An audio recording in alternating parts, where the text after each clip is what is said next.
তাতে কোনো চিন্তার কারণ নেই, কারণ এই বিধানসভাটার নাম পাণ্ডবেশ্বর বিধানসভা। কারণ আমি দেখেছি যারা আমাদের দলের ক্যাডার আছে, যারা আমাদের দলের সাধারণ কর্মী আছে, তারা লড়াইটা আমাকে, শতদীপকে, সুজিতকে দেখে করে না, লড়াইটা মমতা বন্দ্যোপাধ্যায়কে দেখে করে।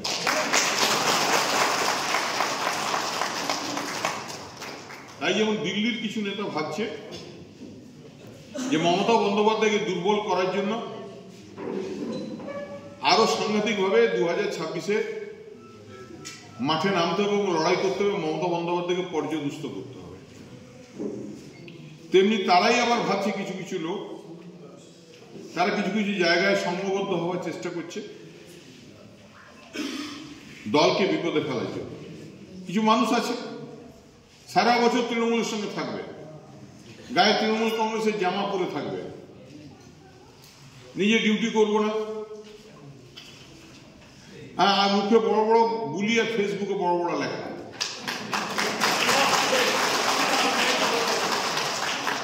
দল তো ক্ষমতায় আছে, এরকম দু একজনকে সাহায্য করতে সময় লাগে না, কিন্তু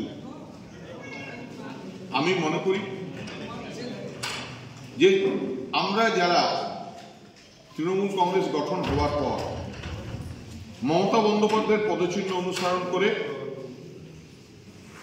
একসঙ্গে পথ চলা শুরু করেছিলাম। লক্ষ্য ছিল বাংলার উন্নয়ন, লক্ষ্য ছিল বাংলার সাধারণ মানুষের অধিকার পাইয়ে দেওয়া। একটা সাংঘাতিক বিপদ,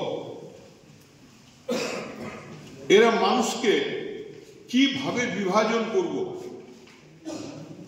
এদের নাই নৈতিকতা, নাই আদর্শবাদ, নাই মানবিকতা, শুধু লক্ষ্য গদি, শুধু লক্ষ্য মানুষের বিভাজন, শুধু লক্ষ্য ভোট।